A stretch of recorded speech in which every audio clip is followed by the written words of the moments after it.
Alors les signes d'air, malheureusement, j'ai été coupée. Bon, heureusement, je reprends. J'ai laissé le tirage comme il était. Je vous invite à voir la première partie sur ma chaîne. Donc vous trouverez les signes d'air Gémeaux, Balance, Verseau pour les énergies là du 28 novembre. Donc du coup, je vous refais un petit récapitulatif par rapport à ceux que, si jamais vous ne retrouvez pas la première vidéo, le début de la vidéo. Donc du coup, en fait, il va falloir faire de l'introspection parce que visiblement, vous avez des croyances limitantes qui sont très présentes chez vous, qui font que ça crée des déjà-vus, enfin des situations de déjà-vu très régulièrement, presque à chaque fois parce que vous n'accueillez pas vos émotions. Vous êtes dans une impasse aujourd'hui. Voilà, vous êtes dans une régression, dans une impasse, vous avez l'impression de ne pas pouvoir avancer correctement parce que vous manquez de bienveillance envers vous-même et envers les autres. Il faut vraiment accueillir cette magie à l'intérieur de vous. Alors, je vous mets le tirage comme ça parce que du coup, vous n'avez pas les petits messages ici. Voilà, donc ça va sans doute beaucoup mieux. Donc du coup, en fait, vous n'accueillez pas la magie à l'intérieur de vous, dans votre vie, qui peut être autour de vous aussi également, rien qu'en regardant la nature par la fenêtre, hein. Hop, toc. On va réussir à y arriver. Visiblement, vos vidéos régulièrement coupent. On ne peut pas vous apporter des messages concrets sans que ça bug. Bon, bref, c'est pas grave. En tout cas, il y a un pouvoir à retrouver, une volonté dans votre vie à retrouver également pour pouvoir cesser ces schémas de déjà-vu et sortir de ces croyances limitantes que vous avez. Je vais déjà vous lire Magie, le clair de lune féerique, parce qu'il m'attire fortement. Cette carte-ci m'attire et je suis sûre que le message va être très clair pour vous. Le long hurlement d'un loup fuse dans l'air nocturne. Donc, vous êtes bien les signes d'air. Le long hurlement d'un loup fuse dans l'air nocturne. Donc, on parle d'air, même si on parle d'air nocturne, donc c'est-à-dire l'air qui est plus ou moins la nuit. En tout cas, soit quand la nuit tombe, soit vraiment à la nuit. Oui, là, il y a vraiment une introspection. Allez voir dans vos parts d'ombre, dans cette nuit que vous avez, nuit noire que vous avez à l'intérieur de vous, pour voir vraiment où sont vos limites, vos croyances limitantes, ou justement voir s'il n'y a pas des limites à poser. Aussi, savoir comment les poser si on vous marche trop dessus ou si vous ne savez pas dire non. L'éclat de la pleine lune baigne la forêt de sa lumière argentée. Les fées, les elfes et les esprits de la faune et de la flore se matérialisent pour vivre une nuit festive. La forêt irradie de joie. La magie vous auréole. Le voile entre le monde est mince, les fées, les elfes, les anges et les êtres spirituels sont à portée de pensée.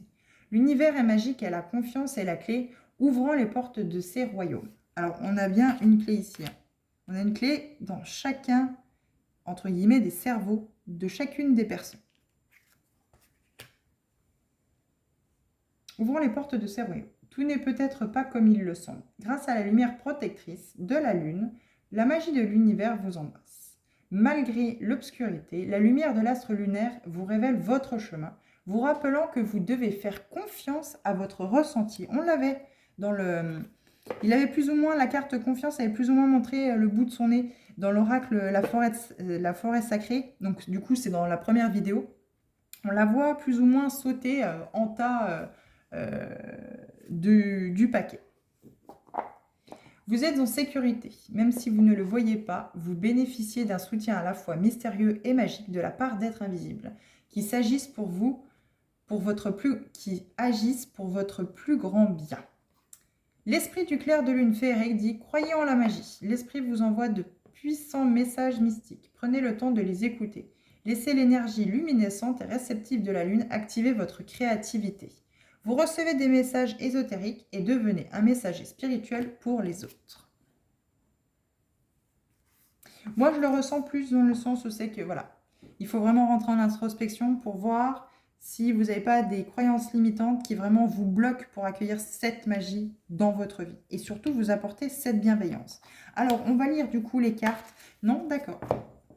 Je vais lire d'abord dans l'oracle de l'harmonie, la carte 23. Alors, quel message elle vous délivre? Bienveillance. Êtes-vous trop dur envers vous-même? Parfois, l'ennemi ne se trouve pas dans le cœur des autres, mais dans le vôtre. Aussi dures soient les paroles de votre entourage, ce seront toujours celles que vous vous adressez à vous-même qui vous feront le plus de mal. Parce que si vous ne vous aimez pas vous-même et que vous vous traitez mal, comment pouvez-vous attendre des autres qu'ils vous acceptent tel que vous êtes et qu'ils voient votre valeur? Donnez-vous de l'amour à travers vos gestes et vos paroles. Traitez-vous comme si vous étiez la chose la plus précieuse au monde. Vous servirez ainsi d'exemple en montrant aux autres comment ils doivent vous traiter. Alors là, on parle beaucoup dans l'oracle de la forêt sacrée pour cette carte-ci. On disait aussi montrer aux autres, hein. Voilà, et vous aviez vraiment ce guide de montrer aux autres. La douleur que vous vous infligez peut être aussi plus subtile. Avez-vous tendance à tout porter sur vos épaules ou encore à vous mettre trop de pression et trop d'attentes sans jamais être satisfait du chemin parcouru? À croire que vous devriez avoir plus, être plus, faire plus? Sortez de cette illusion et apprenez à honorer l'étape où vous en êtes. En vous autorisant la bienveillance aujourd'hui, cela vous donnera plus de force pour avancer demain. Donc on a ce pouvoir, hein. On a le pouvoir, on peut dire cette force aussi également. L'humanité a déjà ses propres voiles d'obscurité, n'en rajoutez pas en jouant le rôle du bourreau envers vous-même. Vous méritez tellement plus de douceur et de bienveillance. Bulle d'harmonie, écrivez-vous une lettre de félicitations. Félicitez-vous pour le chemin parcouru et pour toutes les victoires. Écrivez à quel point vous êtes fier de vous pour toutes les difficultés dépassées et pour celles que vous traversez en ce moment. Félicitez-vous parce que vous faites de votre mieux, parce que malgré les difficultés, vous continuez à vivre et que vous n'avez pas abandonné. Et remerciez-vous pour les moments de plaisir et de joie partagés avec vous-même ou avec les autres. Donc là, il y a vraiment... J'avais envie tout à l'heure de dire oui, écrivez vos émotions, vos croyances limitantes, enfin en tout cas vos croyances sur papier, couchez-les, regardez-les, observez-les, pour vraiment relisez-les, n'hésitez pas à les relire, et peut-être qu'à un moment donné, ça vous fera tilt en vous disant oui, mais ça c'est vraiment très ancré en moi, est-ce que j'en ai vraiment besoin?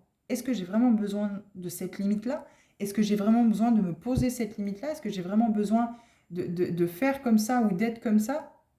Vous verrez, la réponse viendra toute seule d'elle-même. Et là, vous vous direz, oui, mais ça, j'en ai plus besoin. Dans la poche, ça dégage. Pof, ah, ça, j'en ai plus besoin non plus. Hop, on le rend à l'univers. On le rend à Gaïa. Hop, ça, c'est pareil, ça débarrasse. Et vous allez vite faire un tri en dessous du tapis, hein. Vous allez voir.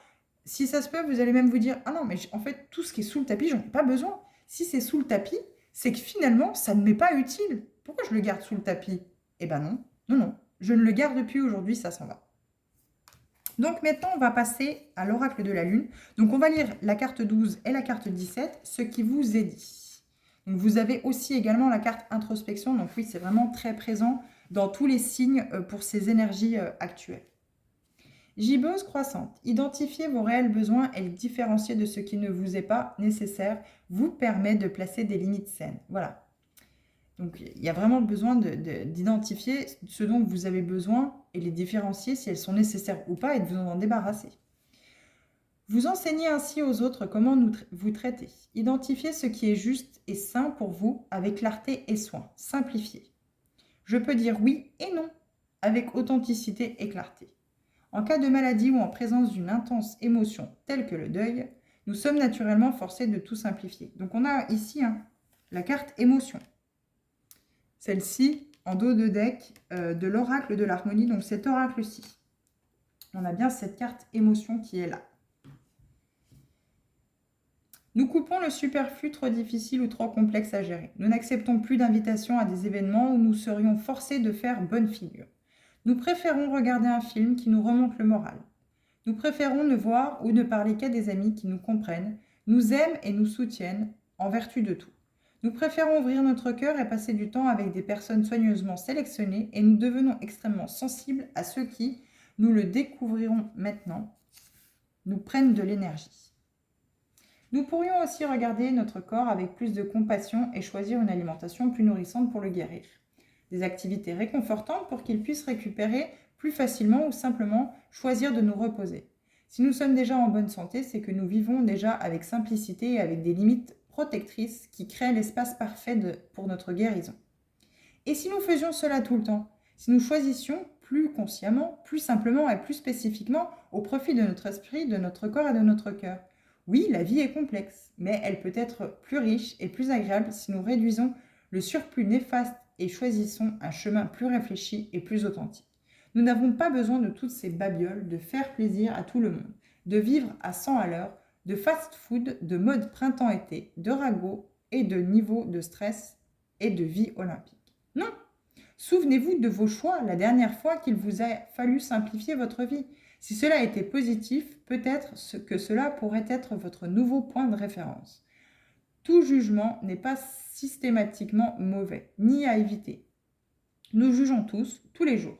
Nous jugeons quelle est la marque de lessive à acheter parmi des dizaines d'autres, quelles émissions de télévision est bonne et laquelle ne l'est pas. Nous votons ce qui est un jugement de confiance. Nous avons un système légal avec un juge. Nous jugeons ce que nous sommes prêts à accepter et ce que nous refusons. Si nous ne le faisons pas, nous n'aurions aucune limite de protection, ce qui est un énorme problème pour certains. Se concentrer uniquement sur ses propres expériences et fermer les yeux sur les injustices qui nous entourent marche peut-être pour les gourous, mais pour ceux d'entre nous qui veulent être les acteurs d'un changement mondial, je juge et le dis avec joie que certaines choses sont tout bonnement inacceptables. Je m'efforce donc de changer ce qui peut l'être. Ceux qui ont jugé que l'esclavage n'était pas juste se sont impliqués dans le changement au point de menacer de faire la guerre. Les gens ont jugé que la chasse à la baleine devait s'arrêter et elle a donc été interdite dans la plupart des pays. Nous avons jugé que l'apartheid n'avait pas raison d'être et des gens sont morts pour que cela change. Un homme courageux, Nelson Mandela, a été emprisonné plusieurs décennies pour cela. Les limites enseignent aux gens comment nous traiter. Les limites enseignent aux gens comment nous traiter et c'est en soi une sorte de jugement positif. Donc la pierre et le métal associé à cette carte limite est l'obsidienne. C'est une très belle pierre, alors elle est souvent noire. Et donc du coup, pour cette carte 17, gibbeuse décroissante. Donc qu'est-ce qui nous est dit pour l'introspection vous concernant? Soyez curieux de votre propre nature. Plongez en vous pour contempler qui vous êtes et ce que vous voulez vraiment. Plus vous en savez sur vous-même, mieux vous serez capable de vous diriger, donc de créer des limites si vous n'en avez pas. Soyez conscient de vos croyances tout en restant ouvert à de nouveaux points de vue et de nouvelles façons d'être. Donc si vous avez des croyances limitantes, accueillez également le changement par rapport à ces croyances, parce que vous pouvez avoir d'autres croyances sur ces croyances déjà actuelles, les balayer pour en créer d'autres qui sont plus à même de vous correspondre aujourd'hui. Je n'ai pas peur de regarder profondément en moi toutes les facettes de ma personnalité. Les scientifiques et les praticiens spirituels savent qu'il y a beaucoup à tirer de l'introspection. Ce processus implique que nous réfléchissions à tout ce qui se passe ainsi qu'à la façon dont nous réagissons et y donnons un sens. Ils exposent nos forces et faiblesses, nous indiquant ainsi les changements à faire si nous le voulons. Cela nous offre un temps de répit et permet à notre cerveau de comprendre et de mieux naviguer le chaos de la vie quotidienne. Si l'introspection est tellement bénéfique, alors pourquoi ne le faisons-nous pas? Tout d'abord, l'introspection nous oblige à ralentir un peu et à tourner notre conscience vers l'intérieur, chose qui ne vient pas naturellement à tout le monde, surtout aux extravertis. Commencer petit et se faire aider reste encore l'approche la plus simple et la plus sûre. Certains se laissent décourager avant même d'essayer. Vous pouvez prendre chaque jour une dizaine de minutes pour récapituler tous les événements de la journée. Profitez de cette période lunaire pour vous asseoir et penser à tout ce qui est arrivé depuis le début du cycle, ainsi qu'à vos réactions et notez votre ressenti. Il existe bien des façons de faire son introspection. Cherchez celle qui vous convient le mieux. Alors oui, c'est sûr que vaut mieux trouver une introspection qui vous convienne, parce que si vous suivez, entre guillemets, le mouvement de moi j'ai fait comme ci, moi j'ai fait comme ça, tiens moi j'ai fait comme ci, ça correspondra peut-être pas à vous et du coup vous serez peut-être moins assidu, moins consciencieux dans cette introspection et du coup vous ne pourrez pas acter une guérison correctement. Enfin, je m'adresse ici aux personnes qui pratiquent déjà l'introspection mais qui n'aiment pas les sentiments de vulnérabilité, de colère, de culpabilité ou l'attitude défensive qui en ressortent. Cela nous met face à notre propre responsabilité. Le malaise à court terme sera un gain à long terme si nous n'ignorons pas l'éléphant dans la pièce. L'introspection régulière nous permet d'intercéder avant que les problèmes ne deviennent trop gros. Par exemple, nous pouvons arrêter avant que quelque chose n'échappe à notre contrôle ou bien nous excuser et faire amende honorable auprès de quelqu'un pour notre erreur. Nous pouvons surprendre nos croyances et habitudes négatives et les stopper net avant qu'elles ne s'expriment. Donc encore une fois, les croyances limitantes. La symbolique des lunes gibbeuses décroissantes est celle de l'introspection et de la résilience. Donc la pierre et le métal associés à cette carte est l'œil de tigre. Alors comme je le disais précédemment, c'est une pierre de protection également, l'œil de tigre. Elle va vous protéger contre les énergies négatives. Donc voilà, donc tout ça pour dire que si vous avez ce sentiment de déjà-vu pour n'importe quelle situation, hein, que ce soit financièrement, amoureusement, enfin sentimentalement ou au travail, c'est que peut-être vous ne vous apportez pas assez de bienveillance, vous n'écoutez pas assez vos émotions et vous êtes trop dans ces croyances limitantes qui vous empêchent d'accueillir justement cette magie dans la vie. Alors vous avez le chemin du milieu, fait se rejoindre les deux côtés. Le chemin du milieu est celui de l'équilibre d'une vie plus paisible. Donc du coup, la bienveillance, soit à l'écoute des sentiments et des désirs d'autrui. Quelqu'un a besoin de ton amour, une seule pensée d'amour lui suffira. Et bien vraisemblablement, c'est vous. Vous devez penser à vous aimer chaque jour, tous les jours, tout le temps. C'est vous d'abord que vous devez aimer. Vous devez accueillir les émotions pour chaque situation difficile ou pas difficile, hein, des situations qui peuvent être très bénéfiques pour vous. Vous devez accueillir la moindre émotion que vous ressentez pour n'importe quelle situation pour justement éviter ce déjà-vu. Peut-être que ce déjà-vu aussi peut être bénéfique dans le sens où c'est que, par exemple, si vous avez quitté quelqu'un, si vous êtes en séparation, peut-être ça va vous aider ce déjà-vu à ressentir cette énergie et se dire « Oula, je l'ai déjà eu la fois précédente ». Et pas forcément vous limiter avec vos croyances limitantes à se dire non, ça va finir comme ça. Non, mais peut-être se dire là, j'ai péché à ma précédente relation ou au précédent poste. Attention, là, on me représente ce déjà-vu. C'est peut-être pour m'obliger ou pas me forcer, mais à me dire vois les choses autrement parce que souviens-toi la fois d'avant, tu avais fait comme ça et c'était pas bien. Peut-être que là, il y a peut-être une autre façon de faire et justement, ça apportera, ça sera bénéfique. Ça vous obligera à vous remettre en question et avec ce déjà-vu, de passer cette étape et peut-être valider la leçon que l'univers vous apporte pour justement pouvoir avancer.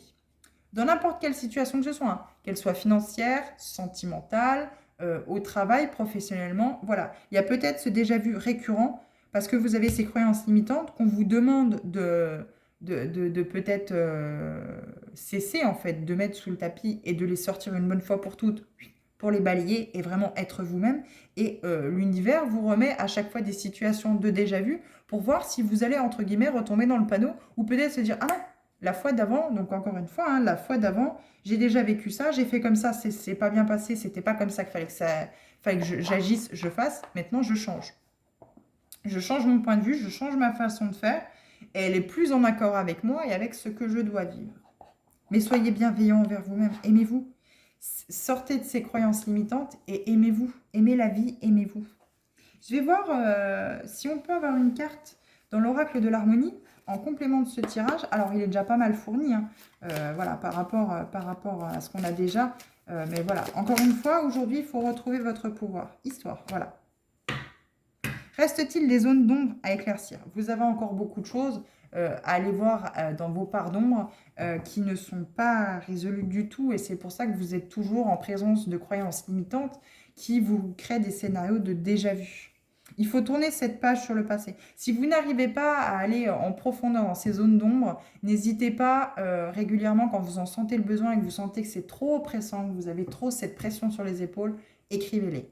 Vous verrez que le pouvoir des mots, le pouvoir de l'écriture, quand on ressent des choses fortes qui sont très désagréables, peuvent être bénéfiques. Mais aussi quand c'est agréable, quand vous vivez quelque chose d'agréable, quelqu'un qui vit un coup de foudre, ou c'est que c'est réciproque, n'hésitez pas non plus à l'écrire sur papier en remerciant l'univers, en étant plein de gratitude pour ce que vous vivez aujourd'hui, actuellement, dans cette relation qui vous épanouit chaque jour, qui vous fait avancer chaque jour. Remerciez l'univers d'avoir mis cette personne sur votre chemin afin de pouvoir vous aider à avancer, de pouvoir connaître ce que c'est que le coup de foudre, avoir ces émotions fortes.